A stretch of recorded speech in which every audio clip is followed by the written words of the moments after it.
Hello, everyone. A very warm welcome to all of you in today's session on beating burnout in fast growing organizations.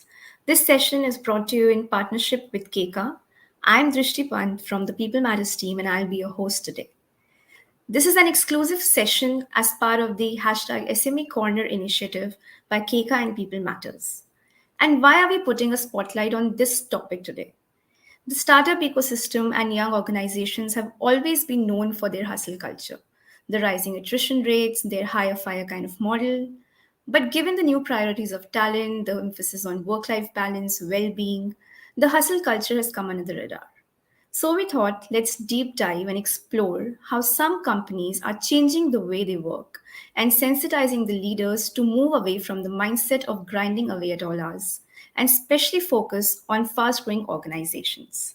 And to help us explore some answers to these questions, we have with us two great thought leaders. Please join me in welcoming Gautam Saraf, CHRO Ferns and Petals. Gautam has an overall experience of 20 plus years, and he's been marked with big transitions at periodic intervals across industry and function. He believes in always moving forward and in the process of unlearning and relearning the ropes of the new game.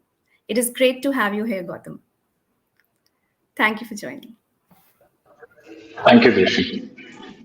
Joining Gautam, we have with us Lakshmi Anilaja, Assistant Manager, Customer Success, Keka.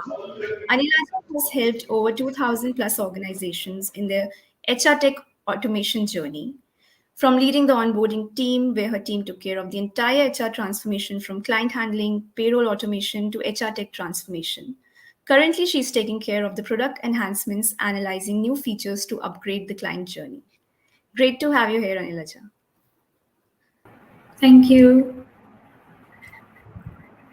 Right. So we have a lot of questions in mind, and I know there's a lot to discuss. But before that, I'll just remind the audience before we start the conversation that if you have any questions for our leaders here, Gautam and Anilaja, please ping us on the chat, share your questions with us, and we'll try to take them as we go on with our conversation.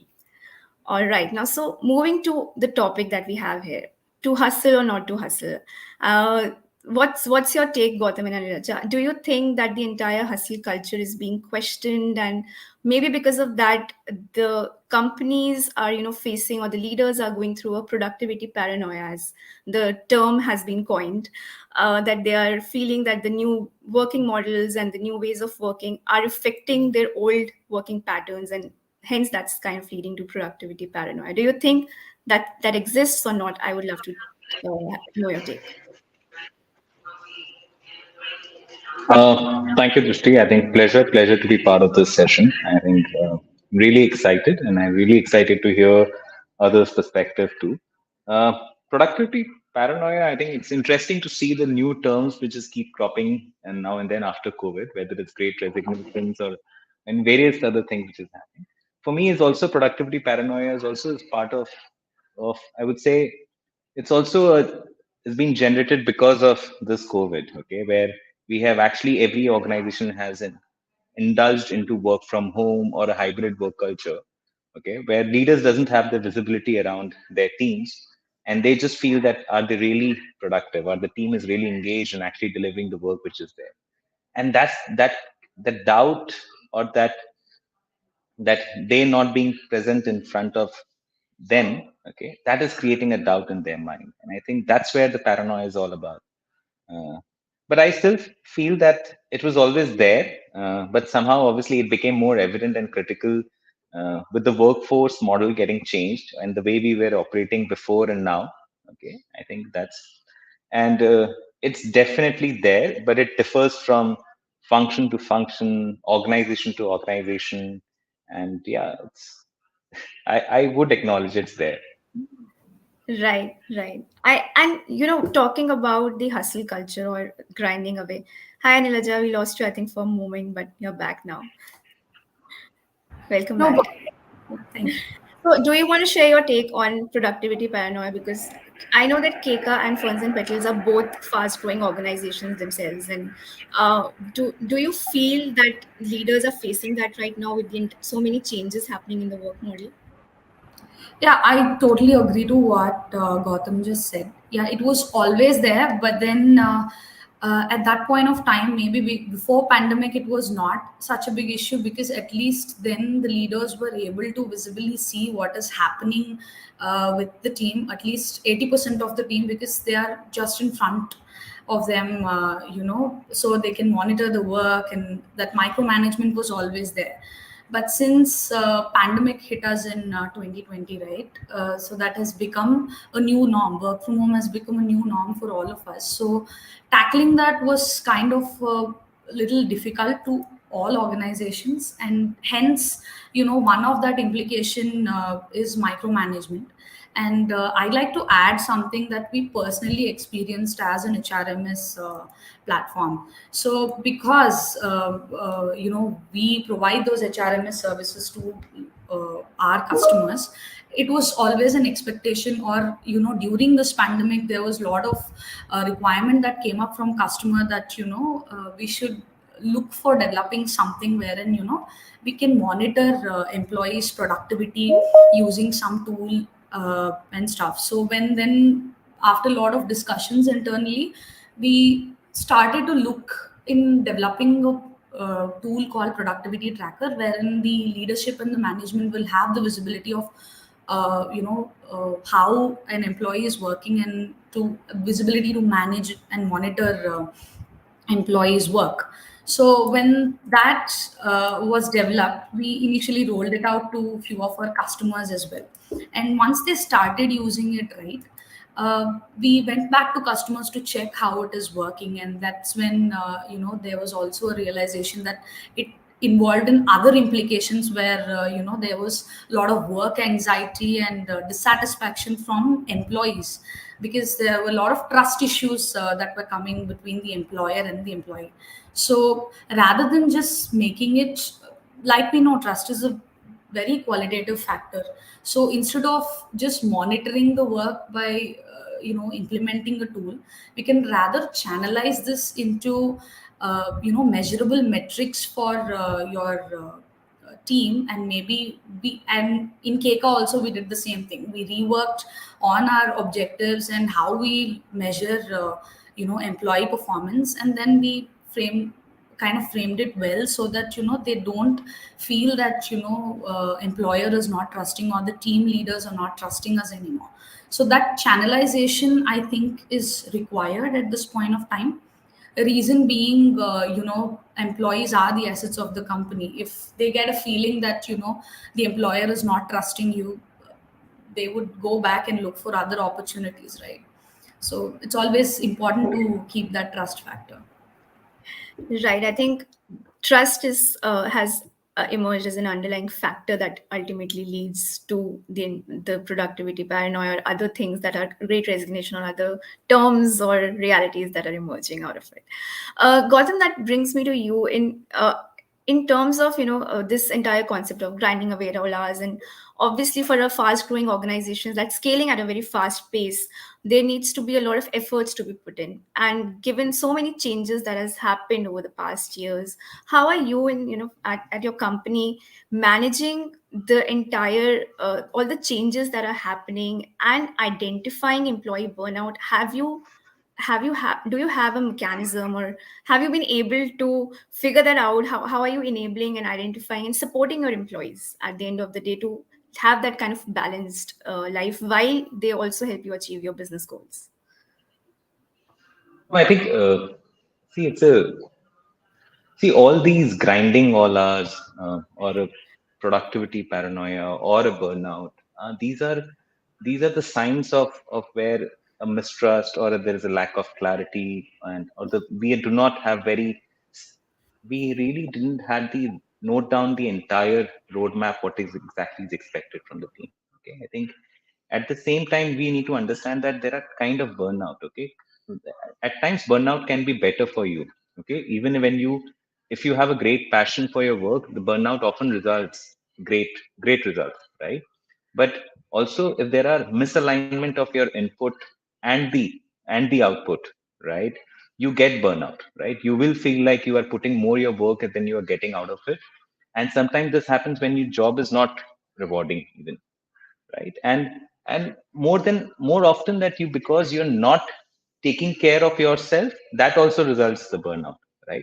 So what exactly we all have to do, we all have to be very, very methodical. We have to be very clear in exactly what we expect and what is the desired result, what we expect, and then is it being mapped right with the right set of people.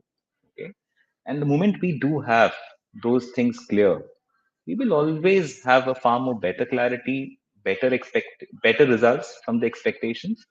And I think that way you can also identify who has been great performers, who has been a great able to deliver the projects on time, and then you can link with your rewards and recognition and appreciations around that. And these are the various ways where you can work around. Yeah. Okay. Are there any specific initiatives that you have introduced in recent time and that have worked really well? If you were to give any one or two examples of any initiatives that are working really well for your organization and improving that trust quotient and improving that employee-employer relationship that we are talking about here, and also supporting employees in a better way. I think many. I think during the COVID and before the COVID, and obviously being FNP always been a very employee centric. I think a lot of policies and which has been rolled out over the last 2 years has been all based on the employees' feedback. Okay, firstly, so for us is the employees' feedback was very critical. So regular employee surveys, regular employee connect, whether it's leadership connect, whether it's new joinees connect, whether it's pulse check with the team around. Okay, so that was whether very, very critical, and irrespective their work location, whether it's hybrid, home or office. Okay, so connect with all the team around. That was very important. That we continue to do, and that is a very critical essence of anything which we do, uh, in terms of any initiative which we do in our organization. Okay, so that's one piece.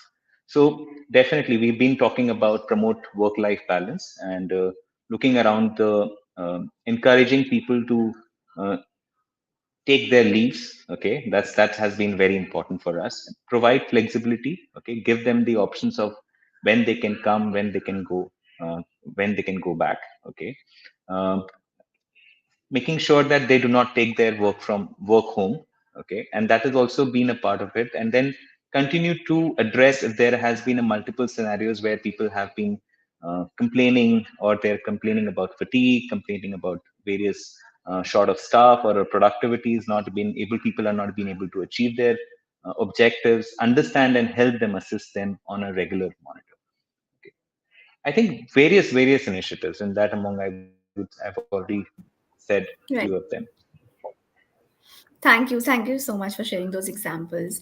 Aniraja, coming to you now, you are working with so many organizations, helping them with their HR processes and streamlining their processes.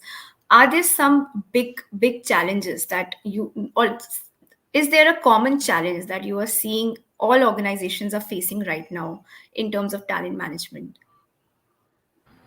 Yeah, I think if you talk about talent management, right, there's a lot of misconception that talent management is all about hiring the right candidate for the job. And then once he's hired, it's expected out of him that, he all the work gets done by him because I hired him by giving so and so percentage of hike and, this much salary hike. And then I brought him for so and so reasons. So it is expected that, he must deliver what he's hired for, but that's not how it actually works. That's just one part of it. Hiring is one part of it. The other part that HR function uh, you know face a struggle is because they do not have this visibility of what their regretted attrition is, what is motivating the employee or what is helping them grow.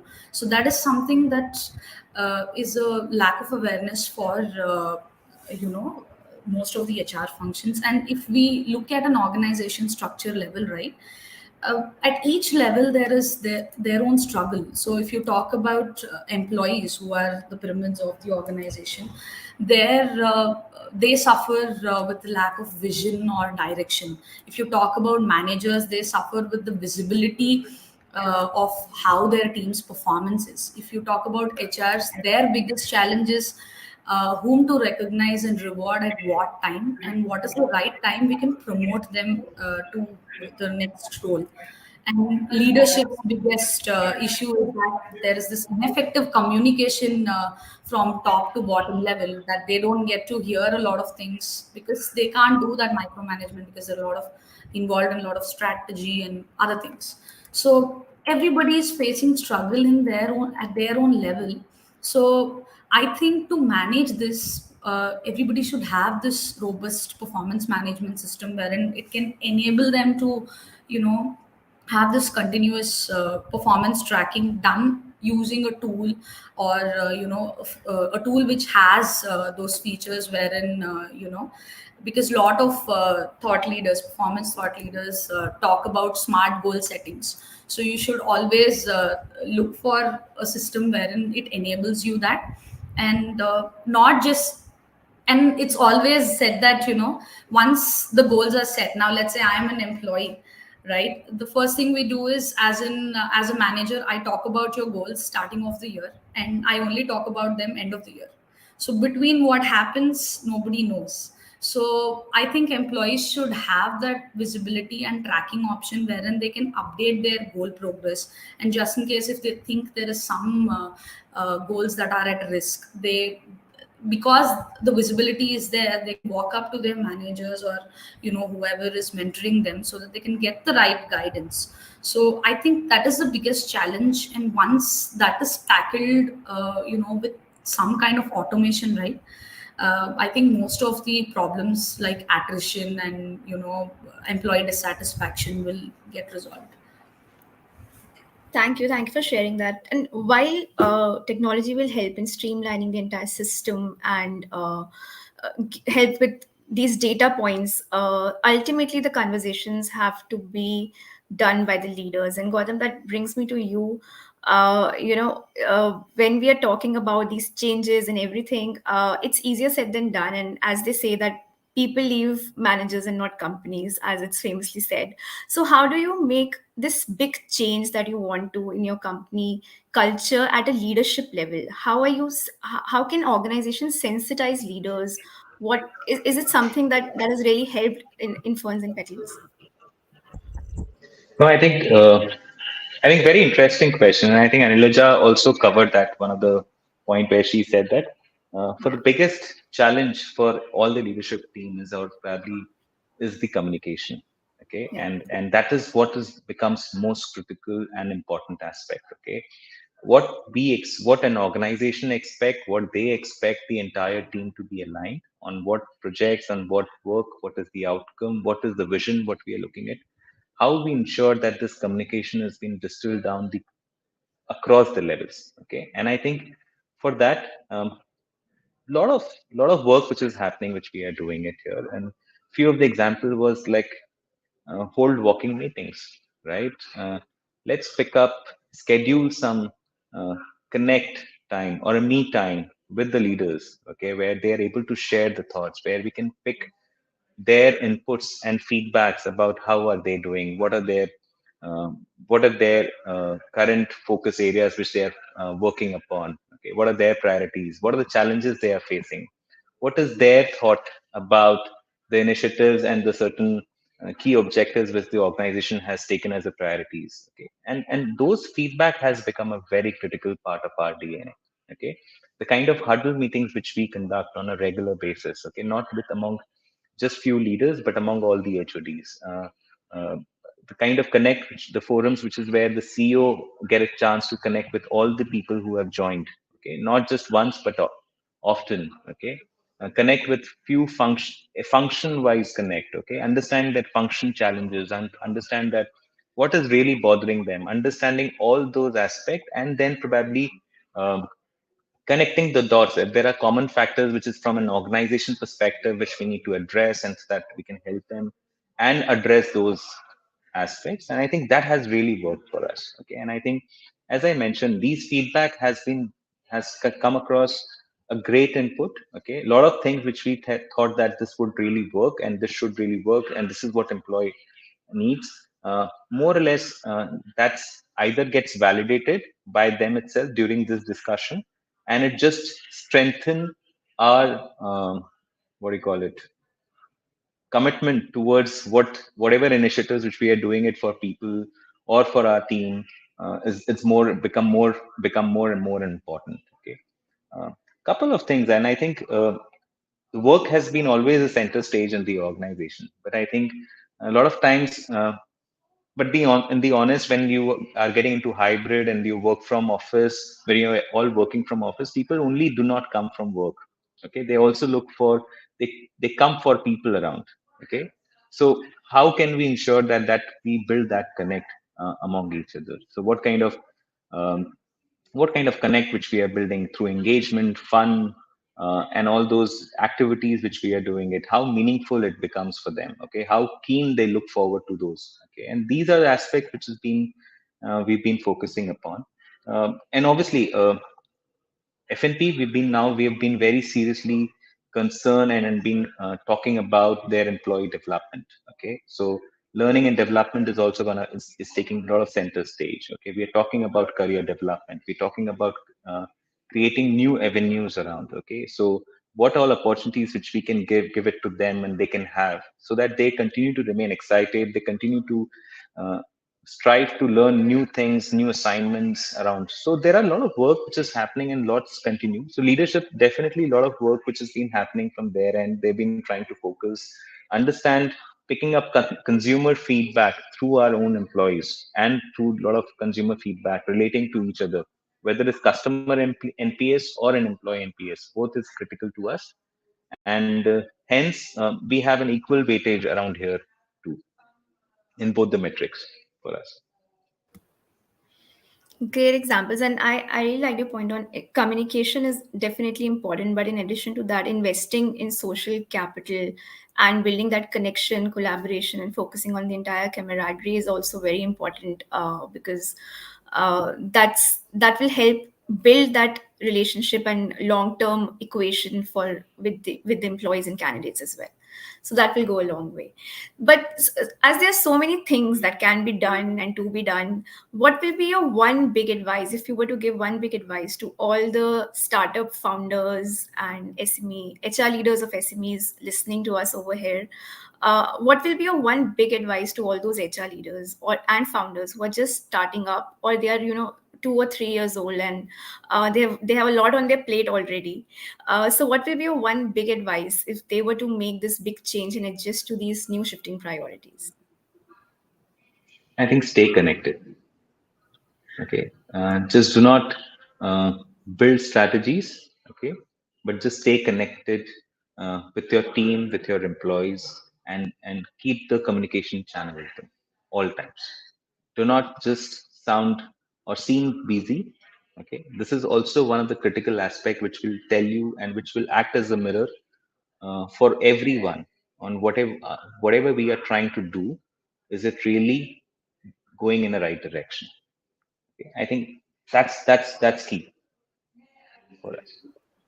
Thank you. Thank you for sharing that. And Anilajal, for you, technology is there, and we are all aware about it. And startups and SMEs are exploring digitization, automation now.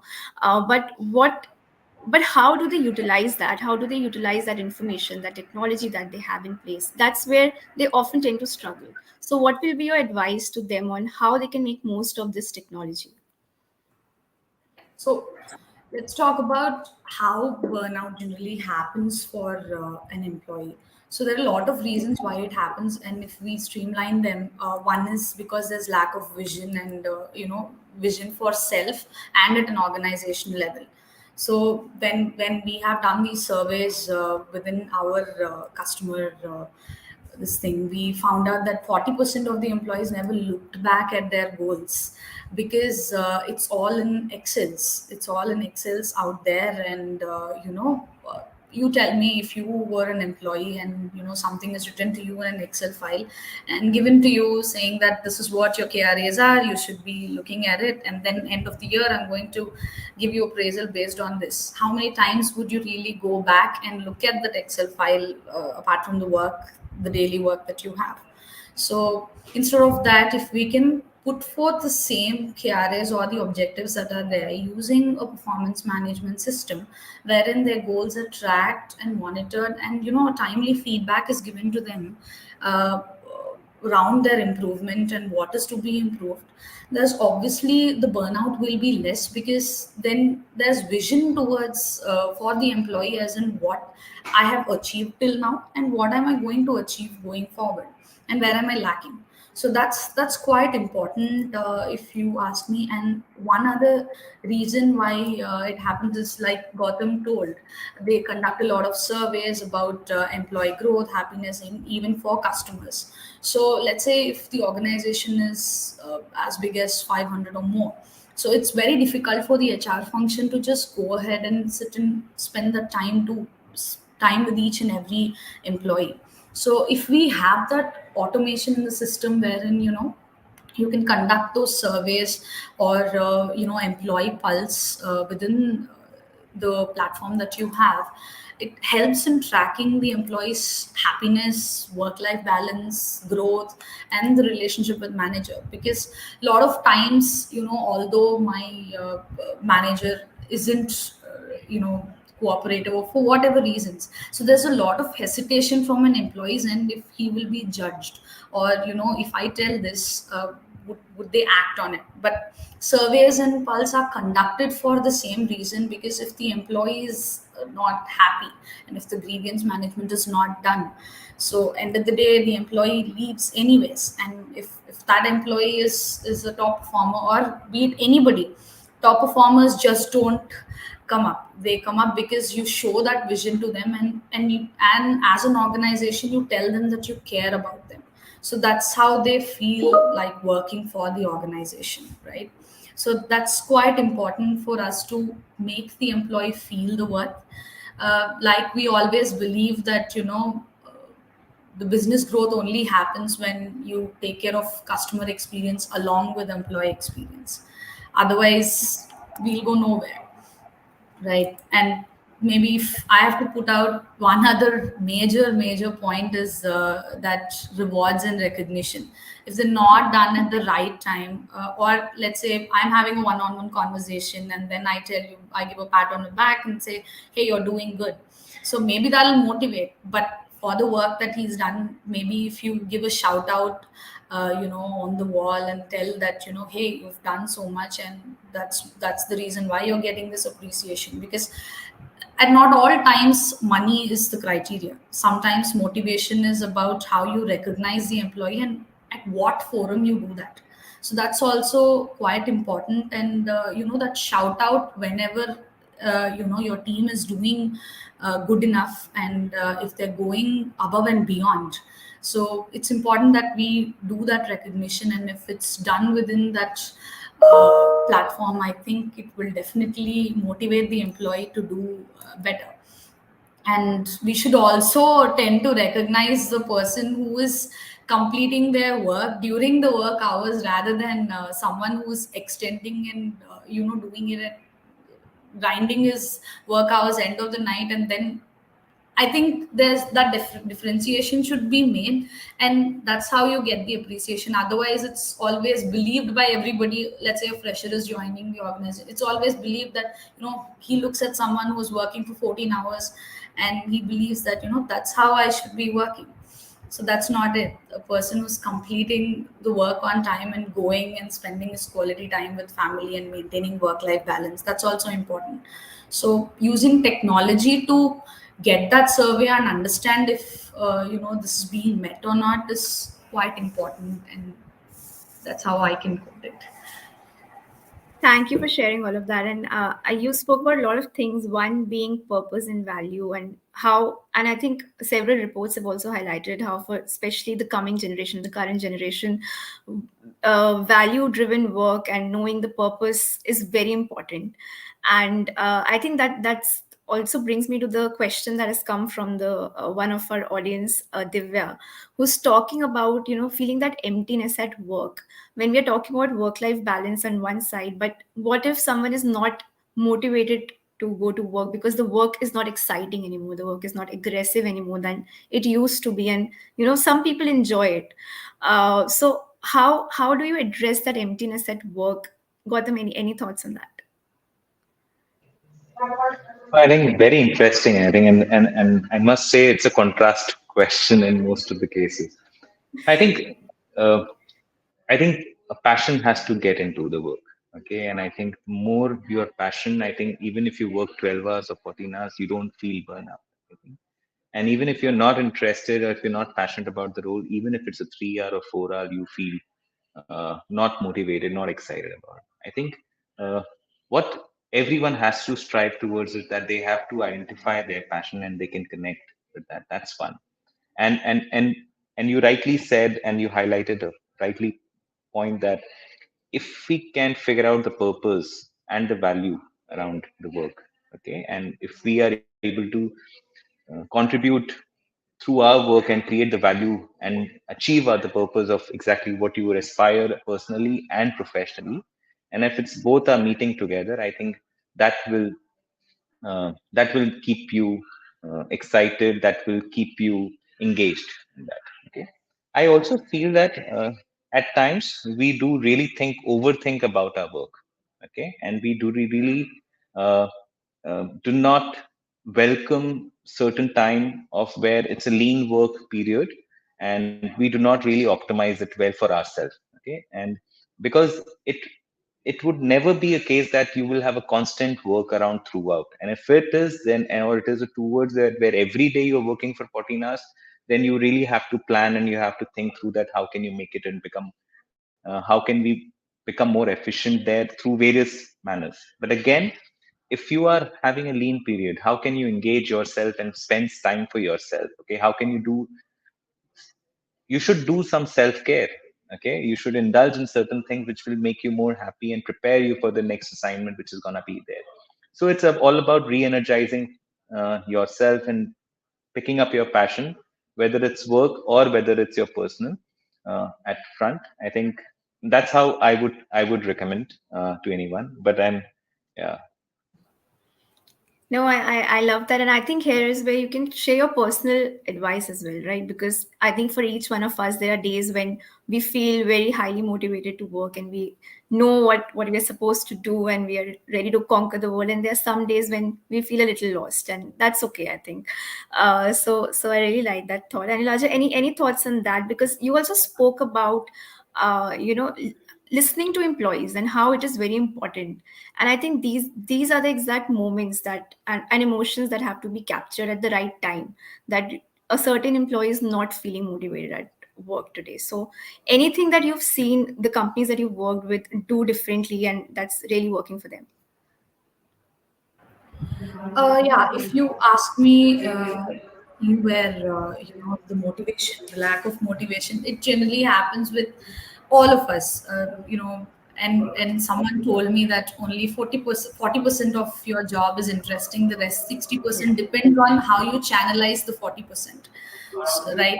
So that's what is important. And then at during my initial stages, I also did walk up and say that I don't think I'm working enough, because once my work is done, I'm bored, or I'm doing the same work again. That's because you're looking at it from only one perspective.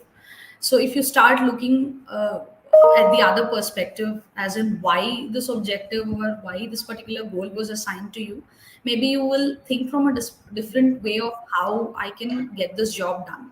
So that's also one way of looking around it, because it's not always about, like Gautam told, it's not always that every day you will have that 10-14 hours of work. And you shouldn't feel that burnout when one or two that odd days come in wherein you have to work extra, and 1 or 2 days when you do not have to do that extra work. So maybe you can spend that time in learning new stuff, which can help you in advancing your career. And maybe if this is a constant feeling that you have, if, in this case, maybe if it's a feeling that you get once in some time, then that's quite okay. But if it's a constant feeling that you have, then I think if your manager is friendly enough, you should definitely walk up and talk about this, and maybe they will relook into the work that is being assigned to you. But even if it does not happen at that level, then yeah, maybe you should think about what is really passionate from your, and maybe you're in not right stream. That passion is different from the work that we do. A lot of us have different passion, but then we do the work because we have for the bread and butter that we want. So maybe if that's not helping them quite enough, I think we should definitely rethink about it. But the first thing that I would do is walk up to my manager straight and say, hey, this is the problem that I have, because a lot of problems get solved when you communicate. So a lot of people hesitate to do that because they will be under the assumption that they will be judged. But if you have that assumption, I think the growth stops there. Great. And I think for SMEs and startup, that's a great opportunity as well because it's not that large in size, right? So there are not many silos as well. So there's an opportunity to create that kind of connection and that psychological safety around you that your people can come to you and have that kind of conversation. Thank you. Thank you for sharing that, Anilaja. So both of you talked about this career growth and opportunities as well, and that is something that has emerged one of the top priorities or critical factors that is influencing any candidates or employees' decision to work or not work for a company. And this is going beyond salaries and compensation and benefits as well.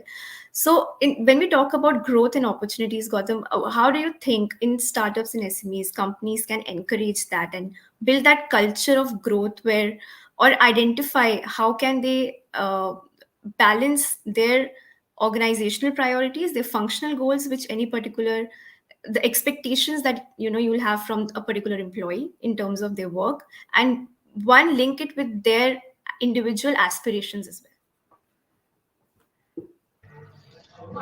Um, a very interesting question, I think, and I think it absolutely changes when you think of a small or medium enterprise versus a large scale enterprise. Where Correct. in the large scale enterprise, we all know that there is a humongous, it's a fairly organized setup. You have each and every division where each and every uh, function role has been defined, the process has been laid out, and it's mostly an assembly line which has been running in tandem with the business, right?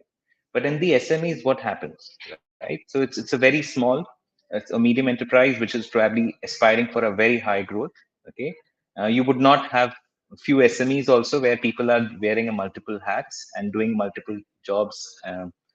Doing multiple roles. Okay, to me, I think SME definitely provides far more exposure in terms of opportunity, in terms of the roles, in terms of the managing various responsibility, and hence, okay, learning and development can play a phenomenal role, right? We call it a combination of a classroom learning and OJT, right? On job training. So on job training does happen in this SME, but the classroom is where you are supposed to share the tricks and trades, certain exposure to the certain tools, certain ways you can do that. And probably, and that's something which is, and with the help of technology today and with the help of so much there and available in the social media to read, or in the social, or in the channels which is available today, where you can actually pick certain tools and anecdotes where you can get inspired and start using those. Okay, I think so. Yes, there's a lot of work, and definitely with a lot of micro learning platform coming in picture, where a small 3 minutes video or productivity video or a productivity what do you call it, a mailer, okay, which something which we have also started, like we call it Road to Ace, where we say that we will pick up any topic uh, of the line, and let's say that proactive, and what do you mean by proactive, what do you mean by delegation, what do you mean by 7 habits. We can pick up the book anecdotes and able to present it to the team, that how can they pick up those uh, certain key things or key skills which has been shared in that book, and they can get inspired and actually can use there in day-to-day life. So for me, yes, learning and development plays a very, very critical role in the small scale and medium enterprise. Okay, and the advantage is that you can try then and there. Okay, the organization will give you that exposure to try as much as possible, and you can learn yeah. I think a lot of it's a great thing, and I think today, and also if you see that L&D is also moving. It's earlier we were organization used to push saying that you guys have to learn this, and it is a compulsory part of the curriculum. Today, that's not the uh, thing anymore, right? So we look we ask the employee itself, what do you would like to learn? Okay.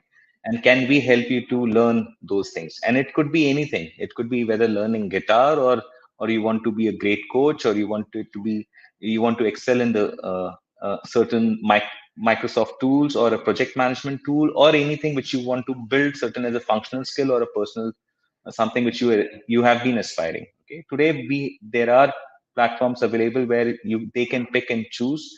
An organization as in like us, we are actually promote them to encourage them to go through and do that.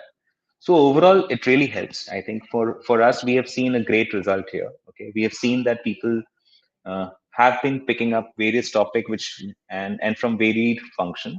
Okay, so HR guys are talking about, can I learn BI, right? Can I learn Tableau?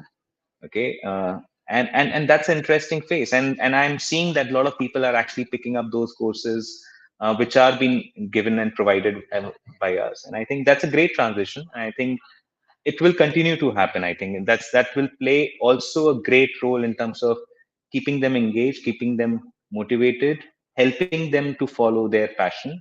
Okay, and also meeting their career aspiration. Okay, so yeah, that's how it is for me. Thank you, Gautam, for sharing that. And we have another question from Pramod, and with his permission, I would like to tweak it a bit.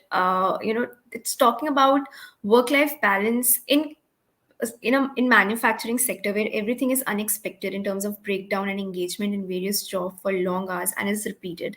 I think that can be true for many other companies also, where there are different kind of roles and different expectations from the kind of the demand of the function or the role in particular.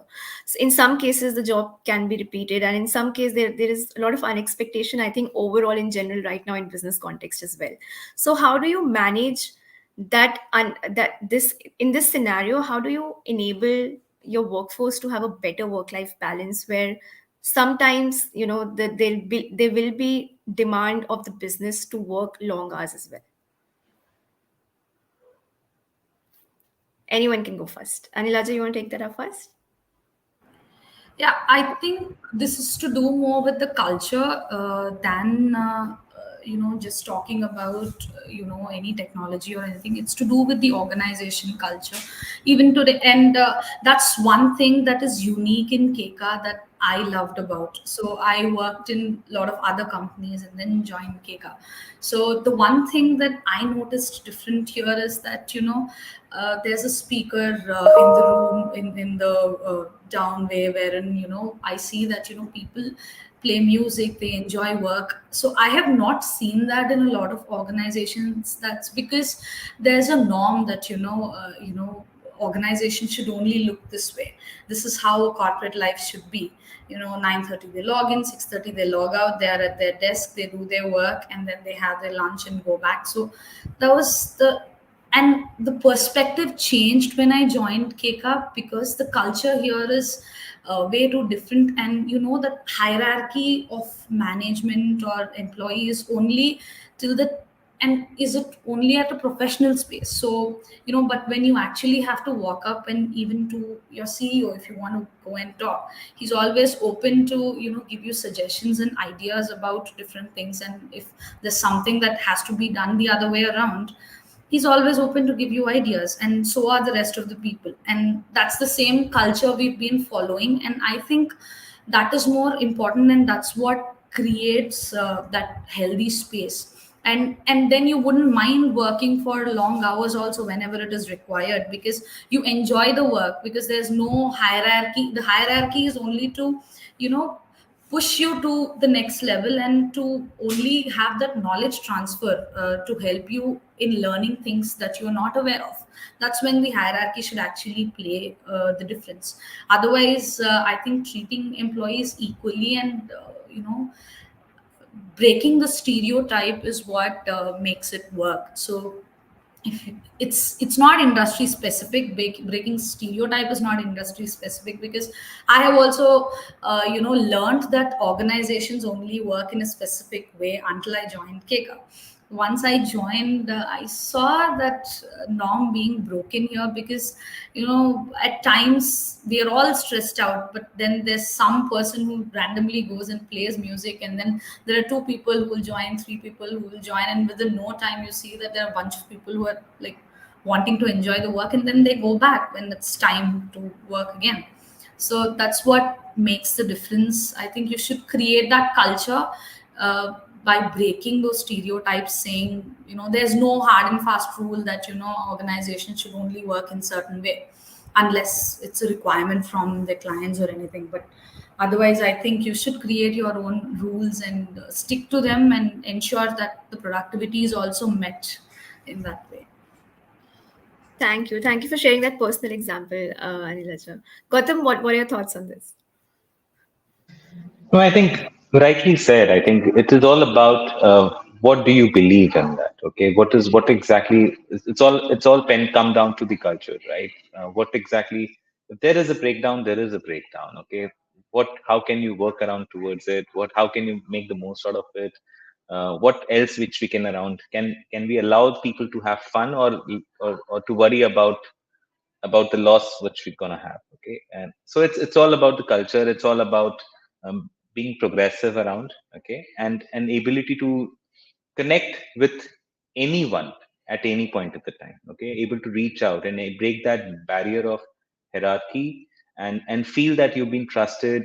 Even if there is a breakdown which is going to happen, you're going to be trusted. People will support you. People will allow you uh, to do different things in a different way. Probably, yeah, I think,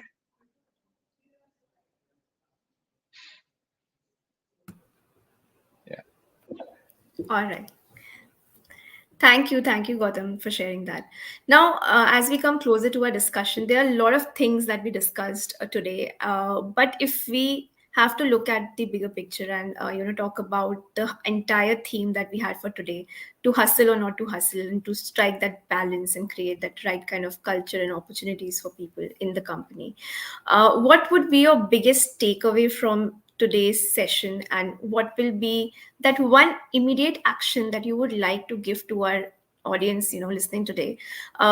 What's that one thing that they can get onto right after this session, or if not right after this session, then at least in the coming weeks or so, and make that big change, take that big step that they have to in their organization to manage this entire burnout crisis? Create the culture of transparency, create the culture of trust, create the culture of clarity. Okay. Uh, the more the clearer the people are, the more they can trust their leaders and their managers, the more they um, will remain connected, right? Even if they will also feel uh, what do you call it, responsible, even if there are times where they have to stretch to complete a certain assignment, or even if they have to take a leave or leisure where they can go relax without fearing that what manager would think about them. Okay. So for me, communication, creating a continue to have a great communication across the level, creating a transparent culture, and trust.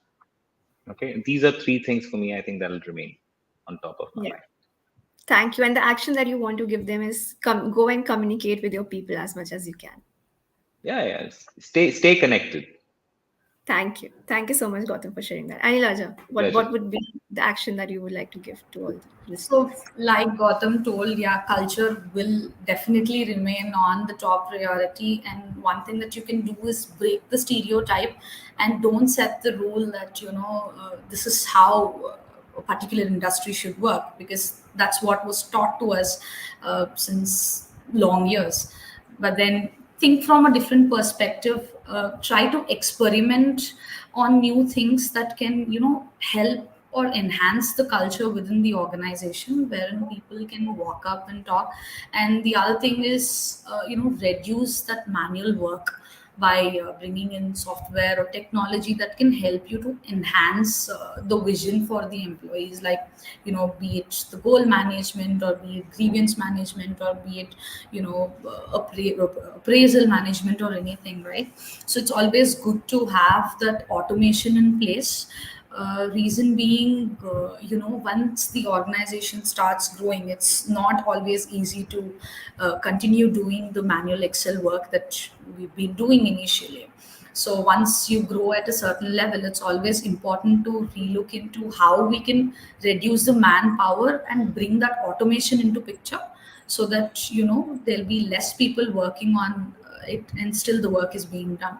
So that's one other thing. And the third thing is, if you really think there's burnout happening, this is out of personal experience, that if you think there's burnout happening, one is you relook into what you're actually doing as of today. And the second thing is, you should always communicate. You should talk about it, because mental health is important, and how that is achieved is if we talk. There's a lot of mental health is now becoming little, there's little awareness around that, but still a lot of people don't know if the burnout is happening within them or not. So it's always good to walk up and talk. It's all right, or it's not your problem to think if they will act on it or not, but at least you spoke about it. If you speak to one or two people, I think the world is not so bad, that you speak, and I'm sure someone will respond and help you in the right fashion. uh, the moment you start talking, half of your problems get resolved. So yeah, that's what remains the key for me. One is you communicate, two is you maintain your culture, three is bring automation and reduce the manpower, and ensure that they focus on something else when the automation is taking care of this. Wonderful. Thank you so much, Anlaja and Gautam, for sharing these wonderful insights and sharing some personal experiences and examples as well. Thank you to our lovely audience as we come to the end of the discussion. Stay tuned for more updates to hashtag and follow hashtag SME Corner.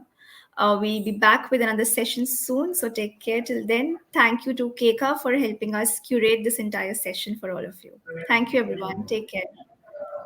Thank you all. Thanks a lot. Lovely catching up with you. Take care. Thank you to all of Take care. you. Have a great day. Thank Bye. you.